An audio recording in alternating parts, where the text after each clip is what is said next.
Oh, yeah, we are live. I'm feeling some good Friday energy today. I am so excited to be here. Welcome. I'm Marina Blackford, and this is the Beyond Cancer podcast with Marina Blackford. I welcome you on live. Make sure you subscribe if you found my channel. I go live twice a month, and this live is for you. It's here to support you on your cancer journey, whether you or a loved one has been diagnosed with cancer and you're starting treatment, or you've gone through treatment and you want some help through survivorship. These are for you. So I welcome you to subscribe so you don't miss when I go live.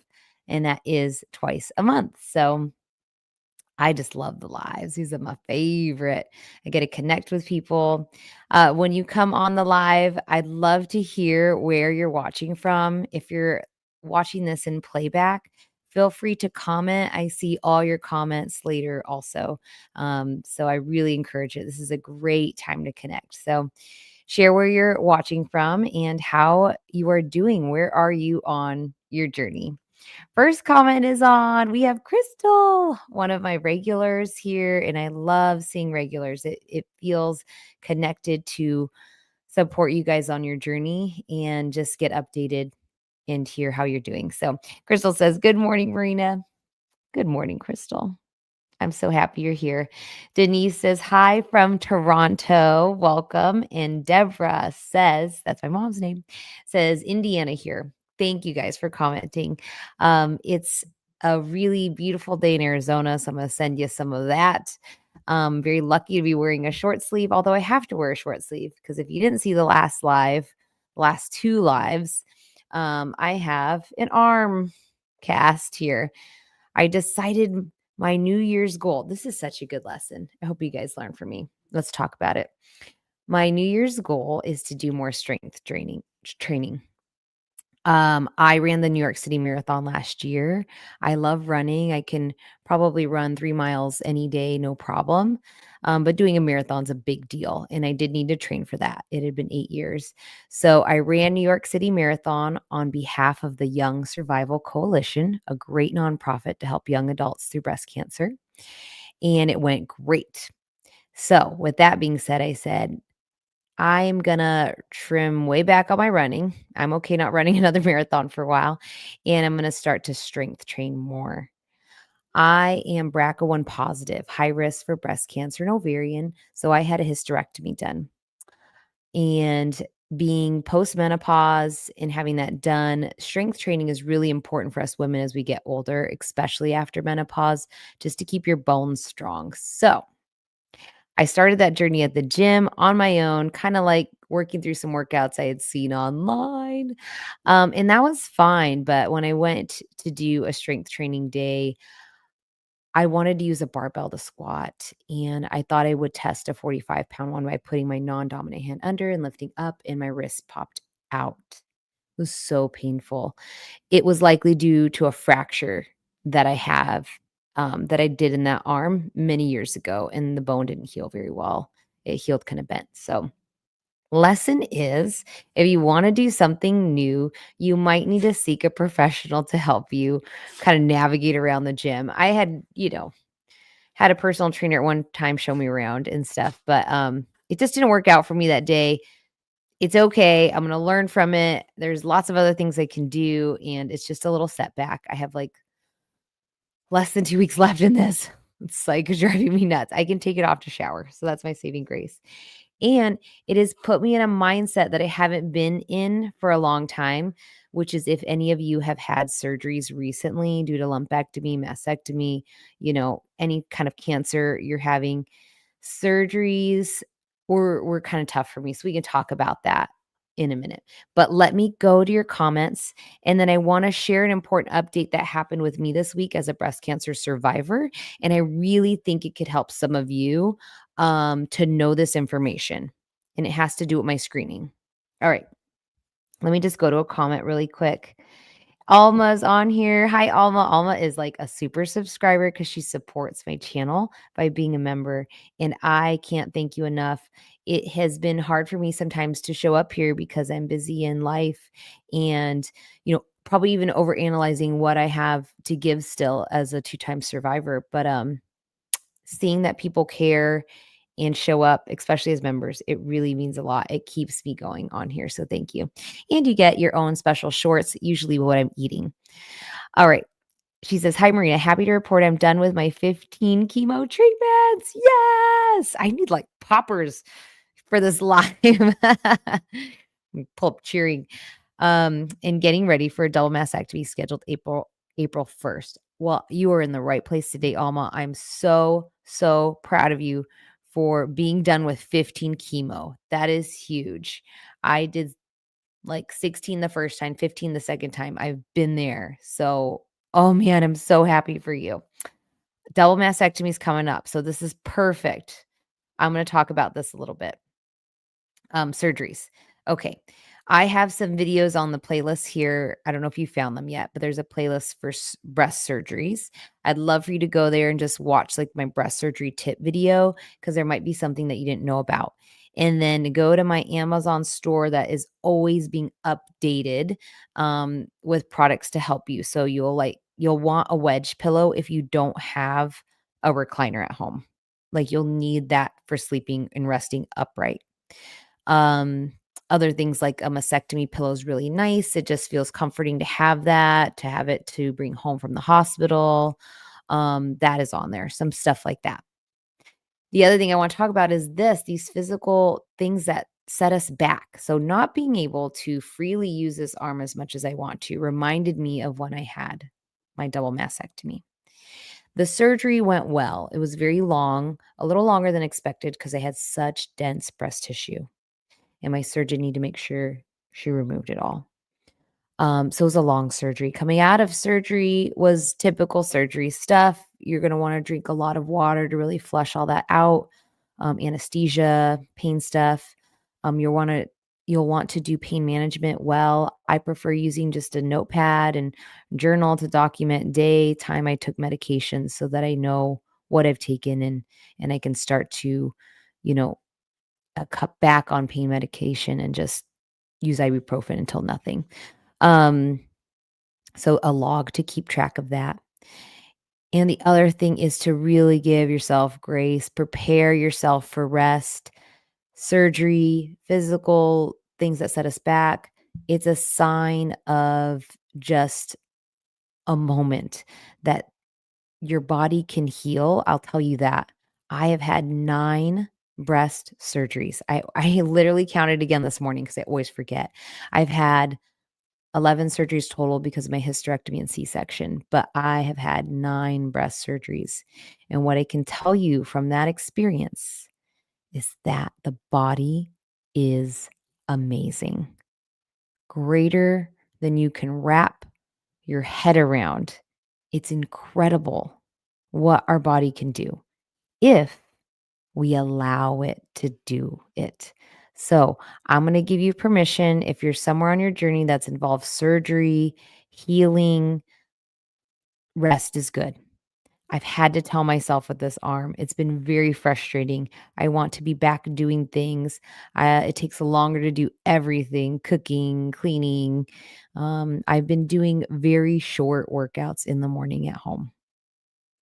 And that's okay right now because this healing is more important than what I instantly want.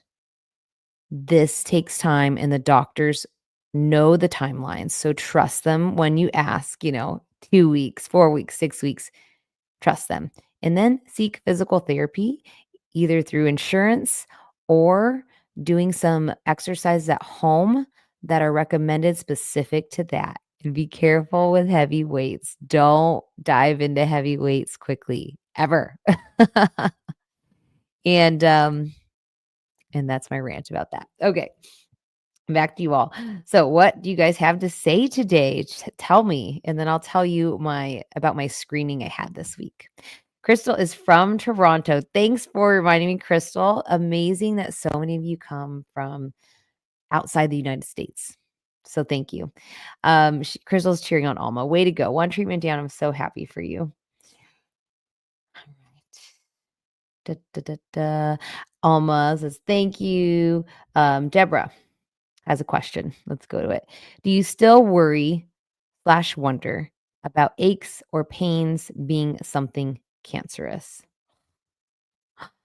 Deborah, you're reading every survivor's mind right now. I will put it in I can put this in the description or pin it in the comments, but I have a video specific to this, Deborah, and it's called Will My Cancer Come Back? And it's something along that lines. Let me see if I can find it. Um, so yes, I have worried about that before, but the reason I made a video on it shares exactly with you what I've done when I have a pain. And I go through this process every time, and I'll kind of give you the gist of it without making you go to the video right now. Um Different reasons I've had pain. One reasons I've had pain after cancer was from cording that happened under my arm. That can happen after breast surgery. Won't happen to everybody, but I was lifting, I was doing chest presses, and cording happened. So that was uncomfortable. I also had a pain in my leg that was not going away quickly. And I still kind of have an ache there. It's in my left thigh. I wasn't sure if it was a soft tissue or bone. It was a it was very it was very, emotional too because I had just lost one of my best friends to stage 4 breast cancer. So having a pain, wasn't just the physical part, it was very emotional, to be honest. So I go through these steps. How long have I had the pain for? Is it over 2 weeks? Does it come and go? If it comes and goes, that's usually a good sign that it's not, like, consistent. Um When do I notice it, right? Do After doing something like movement, after sitting too long, is it in the morning, at night? Just kind of paying attention to when, because these are questions the doctors might ask you. And then when's my next oncology appointment? Is that in 3 months? Do I feel like I can wait that long to ask somebody? It's up to you. If it's been longer than 2 weeks and it's just persistent, call. Talk to the nurse on your medical team, whether it's your oncology team or your general practitioner. I would go with your oncology team though, and tell them about this pain, and they'll likely want you to come in, and what they'll do is they'll see, when were your last scans? For me at the time, that pain, I hadn't had a bone scan since being diagnosed the second time. It had been over a year, maybe 2. So they said, "Why don't we do bone scan? It's been like 2 years since the last one. You've had cancer twice. We'll just do it." And so we did the bone scan, and what relief that everything came back clear. I also do, um, a ctDNA test by Signatera. It's called a residual disease test. I do that every time I see my oncology team. So I'm at 6-month checkups now. I will do one the end of this month. Simple. It's blood work. That lab, again, mine is Signatera that does this testing. There are other labs that do this. So ask your doctors. It's a blood draw. They send a little kit to the lab that you get that blood drawn at. Um, and they put it in there and send it off, and about 3 weeks later, you'll get a positive or negative to having, DNA, circulatory tumor DNA going through your blood. If it's a heightened amount, it'll be positive. It's a low amount, it's gonna be negative. I've always been negative, and if it is positive, it doesn't mean there's a tumor, it just means it might be time to do a scan and see what's going on. So, there are things to help us check. And what I did for that leg pain, since bone scan was clear, all my ctDNA tests have been clear, is I did physical therapy and it really helped. And after that, it's something I still notice, but now I have a clear mind that things are clear and I'm doing everything I can. I can go back to doing those little movements that PT taught me, or I can continue doing those ctDNA tests that are just a blood draw. It's it's really up to you how you move forward, but those are the steps that I've taken. Back to you guys. I know someone needed to hear about all of that today. So thank you again for watching this. Sandra, I'm so thankful for finding you on my way to chemo. Oh, I'm so happy you found me too. Um, oh man. chemo days. I've been there so much. I mean, I have vlogs on them, right? Deborah, wow, 9 surgeries. I never realized. Shocked me. Yes, it shocks me, Deborah.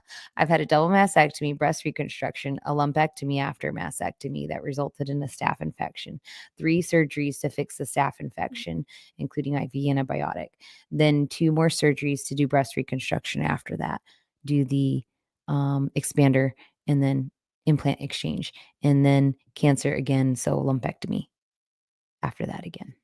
That brings you to 9. Crystal, another super fan. Love seeing you. Different Crystal, same spelling. Says, "Hi, Marina. I'm so thankful to make it to the live. You look amazing. Thank you so much." I had a new hat made, guys. I'm playing around with some merch. You guys want to see some merch? I have Spreadshop linked, but Fourth Wall is another option. And I had to make this beige hat that says Beyond. I am the Beyond Cancer coach, and I fully believe that we can live beyond cancer in every way, in our spirit, physically, every day, whether you're in treatment or after. So that is the whole meaning of Beyond for me. And if you guys want to support me and you want to feel empowered with that Beyond, you can buy my merch on the channel. So thank you. All right. Prashasti Priya. Hi, Marina. I completed my 8th chemo. Good for you. And this coming Tuesday, 11th March, my surgery is planned. Mastectomy, left breast. Look at us, guys. We are not alone. You're not alone. Thank you for sharing. I'm getting very nervous. MRI report also came, which says 85% lump is melt. Does that mean 85% is gone? That sounds good. That sounds like a good thing. And so now they're gonna the chemo did something, and now they're gonna remove the breast that lump was in. Okay. And then they should even do further testing of that breast tissue after that surgery, and they should report back to you after that surgery how that tissue looked. So make sure to pay attention to that after the surgery when you have a follow-up. Hey, how did the pathology come back after surgery? Ask them. Excuse me. Okay. I am so happy for you being here. Thank you for sharing. Crystal says, Alma, congratulations. So much support in the comments, you guys. This is it. Again, if you've missed the live in real time and you're watching this back, please join us on the next live. I have it scheduled. It's going to be the end of the month since we have spring break with kiddos. Next live is in 3 weeks. It'll be on Friday, March 28th at 10 a.m. PT after daylight savings. So check your time zone. Okay. Prashanti, but still 4 millimeters and 14 millimeter lump is still there in an internal mammary wall. I don't know why it didn't went away with the chemo treatment. 4 millimeters is small. 14 millimeters is still a good size. So the question is, was the chemo shrinking it at all? It sounds like it was, which is still very, very promising for you.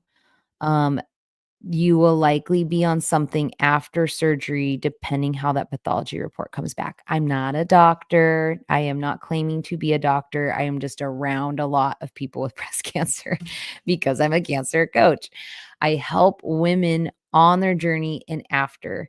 I am working on, I think, making some just basically the live, but more formatted workshops. I want to make 2, one if you're in treatment, one after, that are designed for you guys to come to, that are more structured than lives.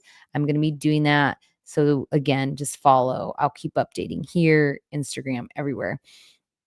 TikTok. I'm on TikTok now. But my point is, you might be on something after, here in the United States, it typically could be like Zoletta or something like that, Lynparza. But that might be what happens. There might be a follow-up chemo pill. I don't know for sure. Just keep communicating with your medical team. And the point is, there's a solution for you.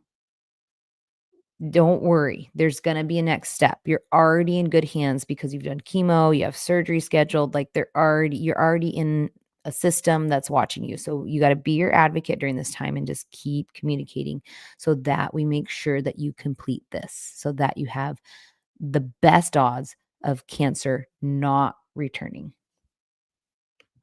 Okay. Sassy says, I had expanders taken out and got implants reconstruction surgery in January, but I'm still sleeping in my recliner. It's my safety zone, LOL. Thank you so much for sharing that. A little light-heartedness.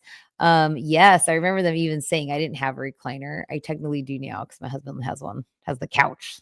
It's got the recliner built into the couch. I didn't have one when I had a mastectomy, and some people were like, you could rent one. You could just rent one from like one of those places. So whatever works for you. I'm so happy you have your safe zone. Sassy. Quatrice. Oh, look at you showing up. She's bringing in the good vibe. She says, hi, Marina and everyone. Happy Friday. Thank you so much for showing up. Um, I just love seeing you all and seeing how everybody's doing. Okay, good. Here we go. Sending hugs and positive vibes to everyone. Please know that you are amazing. That's it. That's it right there. You are amazing. Cancer does something sometimes. It can do both. It can knock you down, like come out of left field, not expected, did not want to do that. I was not ready for going through menopause. I was not ready to go to all these appointments and it just showed up at my door. What? Right? And so that's gonna do something to you. It's gonna physically and emotionally mess you up for a little bit. And then the flip side is, how are we going to move forward? I made a choice. I was just gonna just grab it by the horns and just confront treatment one-on-one. That's what my videos and all my tip videos are on here. What can I do to help myself during chemo? Chemo sucks, fine, but it got rid of my cancer. And I'm gonna do everything else. I'm gonna make little healthy swaps in my diet. I'm going to get more rest. I'm going to listen to my body. Like, make those changes. Your body and mind is demanding it. It's demanding it right now. And you are amazing regardless of your situation. We are all here for a reason. And cancer is a word, not a sentence. It is not your whole life. And I believe with my whole body that you're here for a reason every day. And cancer is just something that you've had to deal with. I mean, for those that are metastatic, it's something that they probably deal with every day, but it still doesn't change who you are inside. It really doesn't. It really doesn't, you guys. Allow it to change you for the better if it's going to do anything. Because you can't let it win. You can't let it win in every aspect. You can't let it win in your emotional aspect, in your body, but more so in your spirit. It cannot win. I know people that smile even though they've gone through the hardest times, me included. And that's not fake. It's not fake. When I smile, it's because I'm alive. I'm literally breathing air and I'm here. And I'm just happy you're here too. All right. Sassy says, sending hugs back. Love you. Stay positive. Thanks, Marina. Oh, thank you. These lives are nothing without you guys showing up. So I appreciate all, the handful of you that are here live. I appreciate you. Sybil says, hi, Marina, and everyone. Blessings to you all. Stay strong. All right. Let me talk about my last thing I wanted to talk about, which was I had a screening this week, and this could be very important for somebody to hear. So after having a double mastectomy, breasts removed, they typically will not do mammograms on implants. So, I mean, they can, but they typically don't. So I get breast MRIs and I get them yearly now because I have had cancer twice and I am BRCA1 positive. So they consider me probably like high risk, right? So we do a breast MRI. And typically I do those at my cancer center. I did it there last year. It's so easy. It's like the easiest day. They set it all up. They're like, go to the lab here, go to MRI there, see your oncologist back in like a couple hours, go have lunch, and it's done. And this year I shook it up a little bit and I don't regret it, but here's what I want you to learn from it. So they're very good at calling and giving estimate to that MRI before it's done. And that MRI last year was expensive. And this year it was more expensive. And I'm just going to use that word because I mean, it's not a drop in the bucket, right? over $1,000. So last year about 1,000. This year, I mean, we're like 1,400 for an MRI out of pocket. And I have a PPO insurance in the United States. I have insurance. But because this is not considered a screening, it's considered diagnostic, the MRI. You just have to like meet your deductible. So that's a large amount. And I thought, okay, I know I can get this done for less somewhere else. And they even told me that at my cancer center. They said, yeah, you can go to an imaging center outside of the hospital, outside of the cancer center, and it's about a third of the cost. And that is correct. So I scheduled locally with an imaging center, a breast MRI, still the 3D breast MRI. So I have to make sure that that imaging center can do that. And I showed up last week to get it done. And they canceled the appointment because they didn't have an authorization from insurance. This is so frustrating. Even though I called my insurance the day before and spoke to someone and they said they don't need to authorize this type of thing, that it was just go for it. What a mess. So I show up to do that MRI and they say, well, we haven't heard back from the insurance, so we canceled it. Oh, I'm telling you guys, I was fine. I don't get ski anxiety. I'm really, really lucky. But do I want to get it done? Yes. Being told I can't get it done when I was like here to do the thing, that bothers me more than like, could I have cancer? That doesn't even enter my mind anymore. It just doesn't. I have no control of that. I have full release of whether of having cancer or not. I am healthy every day I wake up. That's my mindset. So emotionally, I was bummed. I rescheduled the appointment, called a friend, phone a friend. I called a survivor friend of mine, and I'm so thankful I did. And she told me the same. I'm so thankful you called me because other people don't get this. We get this. It's so frustrating. So I did that. So now I went back to do that MRI this week, and they almost wanted to tell me the same thing. They didn't cancel the appointment. But what I had to remind them of is I ended up going self-pay with this appointment. So this is what might help some of you. You can ask, what is the self-pay amount for having this diagnostic screening done, like a breast MRI? It is less than the insurance rate in most cases. So I'm not planning to have a lot of medical expenses this year. No surgeries, nothing's on the horizon at all. So I opted to do the self-pay instead of having them submit it to my insurance. What's the self-pay amount? $500 versus $1,400 at the cancer center versus like $700 to bill the insurance. Like, it's nuts. So I share this with you just so you can know your options. You can have imaging done at a cancer center or hospital, but if it's not urgent, you can take the time to have to do more work at an imaging center. But I mean, like, that's a chunk of change, right? I like to go on trips. I want to spend that money on things I want to do. So it's taking extra effort. So now as a survivor and as a coach, what I would tell you is you guys need to be your own advocate.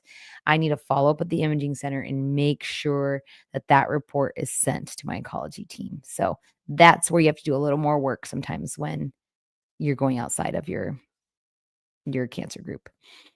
That's my tip for you. That was my journey last week and this week. And one positive from it is the MRI at the imaging center actually was a little bit more comfortable than my cancer center. I don't know. They had my head on a pillow instead of in this like thing looking straight down. It was like on a pillow to the side. And it actually I kind of liked this pillow to the side thing. Having your breasts hang through these two little like openings is not comfortable. If it's uncomfortable on your sternum, tell them. And they were able to put a little pad on there for me. So probably the most comfortable breast MRI I've actually ever had. Takes about like 30 plus minutes with having implants. But hey, it's worth it. We got to do the things. So learn from my experience about what your options are and be your own advocate. Speak up during your MRIs and make sure you follow through to make sure all your reports are getting to the right places. I'm sending you so much love today, guys. Thank you for joining me live. I'd love to see any of you that missed today's live on the next one. If you have questions or you want to feel support, next live is end of the month. And I will keep you all posted about these workshops that I think could be so cool for some of us. So, one I'm working on right now, for example, and so coming to a workshop is like a way to love on yourself, right? That's how I'm viewing it. Um, okay, the one I'm working on is kind of like, and it has some like, you know, breathing exercise built into it, but I'm calling this one, let me see, I'm kind of working on it, but from overwhelmed to thriving, a 60-minute reset for busy women. Oh, does that sound nice? Does anybody need that? If so, I'll share that really soon and where you can join me. All right. Thank you guys for being here. Have a great day. I send you lots of love. I'll see you in the next live. Bye.